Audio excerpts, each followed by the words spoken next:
মেধিদা কোৱা এই অলপ অলপ জমাওক না তিনিটা কথা টান হে মই কৈ আছোঁ তিনিটা কথা টান কি কি টান জানানে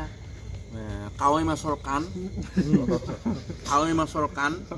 মদাৰ গছৰ পাণ আৰু ৰজাৰ আগৰ কথা কোৱা টান কেনেকৈ কোৱাচোন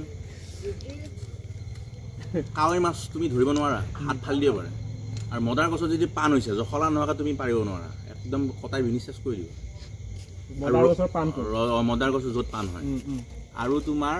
ৰজাৰ আগৰ কথা কোৱা টান যিমান যি হওক ৰজাৰ আগত বৰ্তমান এতিয়া মন্ত্ৰী এম এল এ আগত নোৱাৰি টান লাগে অলপমান টান লাগে আমাৰ নিচিনা নহয় আৰু খোকোজা লাগে তিনিটা কথা টান আৰু তুমি দুটা বস্তু পিছলৈ ঘূৰি নাচাবা পিছলৈ নাচাবা পিছফালে এক হ'ল ছোৱালীৰ অতীতকাল আৰু হোটেলৰ পাছফাল তুমি হোটেলৰ যদি পাছফাল যদি চোৱা তুমি চাহো খাব নোৱাৰিবা ভাতো খাব নোৱাৰিবা আৰু যদি ছোৱালী অতীতকাল খুচৰা তেতিয়া তুমি বিয়া পাতিব নোৱাৰিবা এইটো কিন্তু ভাল কথা মেধিদা কোৱাচোন ঠাণ্ডা দিনতো জুই খোৱাৰ আমেজটো বৰ ধুনীয়া আমেজ এইটো ধুনীয়া আমেজ তাৰ ফাকে ফাকে যদি এটা কাহিনী হৈ যায় আপোনাৰ মুখেদি জমনি কাহিনী বহুত দিন কোৱা নাই না বহুত দিন কোৱা নাই কি ক'ম মনত পৰিছে কওকচোন এটা তোমাৰ এজন ভাঙৰিৰ এটা চিলিম হৰাল ভাঙৰ চিলিম এটা হৰাল বহুত মৰমৰ চিলিম এতিয়া 10 টকা দি কিনিও ল'ব পাৰে মানে ভাঙৰতে চিন্তা কৰিলে এনেনো কিয় কিনো মৰমৰ চিলিমটো হেৰাল তাৰপিছত তেওঁ আকৌ যিজন ভাঙৰি চিলিমটো হেৰাইছে সেই ভাঙৰিজনে কালিমাক বহুত পূজা কৰে কালিমাক কথাটো ক'লে যে কালিমা মোৰ চিলিমটো হৰাল আপুনি পুৱাই দিয়ক এনেকৈ এবাৰ মানে প্ৰাৰ্থনা কৰিলে আৰু কালিমাক মানে এইটো বস্তু খুজিলে আৰু চিলিমটো মোৰ হেৰাইছে পুৱাই দিয়ক তেতিয়া কালিমাই বহুত মানে সন্তুষ্ট হৈ কিনে চিলিমটো পুৱাই দিলে কৈছে আপুনি যদি মোৰ চিলিমটো পুৱাই দিয়ে তেতিয়াহ'লে মই এটা আপোনাক পঠা ছাগলী দিম কালিমা সন্তুষ্ট হৈ কিনে চিলিমটো পুৱাই দিলে দিয়াৰ পাছত ভাঙৰিও ভাল পালে চিলিমটো হৰাই পালোঁ তাৰপিছত 6 মাহমান হৈ গ'লতো ছাগলীটো দিয়া নাই ছাগলীটোতো দিব লাগিছিলে পঠা ছাগলী দিম বুলি কৈছিলে নাই দিয়া নাই 6 মাহ হৈ গ'ল এদিন কালিমাই লগ পালে ভাঙৰিক তই ভাঙৰিক লৈ ভাই তইতো তোৰ চিলিমটো হৰাওঁতে মোক এটা ছাগলী দিম বুলি কৈছিলি ছাগলী দিয়া নাই যে কৈছে এই ছাগলী যি দাম ক'ৰ পৰা দিব ছাগলী সলনি আপোনাক এটা হাঁহ দিলে কেনেকুৱা হ'ব কৈছে হ'ব হাঁহ দিলেও সন্তুষ্ট মই তাৰপিছত হাঁহো নাই 3 মাহ হৈ গ'ল আকৌ দিন লগ পালে কালিমাই ঐ ৰচোন তই মোক চিলিমটো হৰাওঁতে যে কৈছিলি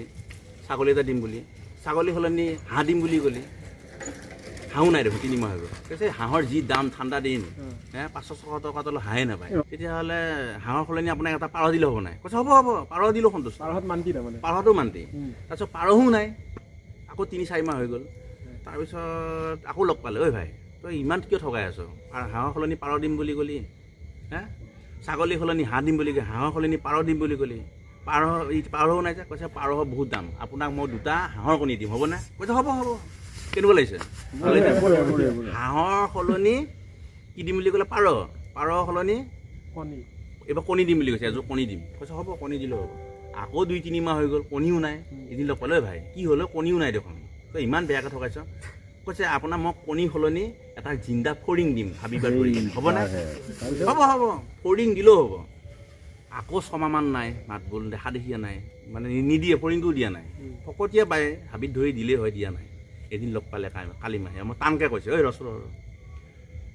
তোৰ চিলিমটো হৰাওঁতে তই মোক ছাগলী দিম বুলি ক'লি এটা পঠা ছাগলী তাৰপাছত কি ক'লি ছাগলী সলনি হাঁহ দিম বুলি ক'লি হাঁহৰ সলনি মোক পাৰ দিম বুলি ক'লি পাৰৰ সলনি কণী দিম বুলি ক'লি কণীৰ সলনি ফৰিং দিম বুলি ক'লি একোৱে নিদিয়ে দেখোন তাতেতো চবতে সন্তুষ্ট হ'লোঁ মই এটাও একো নিদিয়ে দেখোন আপুনি আৰু ভগৱান আৰু তেতিয়া হেৰিয়ে কৈছে ভাঙৰিয়া আপুনিও ভগৱান আৰু কি ভগৱান হে ভাবিয়ে বনিনে ঘূৰি ফুৰে মোৰ নামত এটা ফৰিং ধৰি খাব পৰা নাই ভাল লাগিছে নে এতিয়া এনেকুৱা সৰু সৰু আড্ডা জমি থকা আৰু এতিয়া বহুত কথা আছে তাৰমানে এতিয়া মনত নপৰে মেধিদা আহি থাকিব দেই মেধিদা জমি থাকে আমাৰ জুই খালি আপুনি আহিলে জমি থাকে নাই এইকেইদিন জমিবই আৰু সেইটো কাৰণে আজিলৈ আমাৰ বৈঠকী আমাৰ জুই খোৱা পৰ্বটো আজিলৈ চেছ কালি আকৌ লগ পাম বাই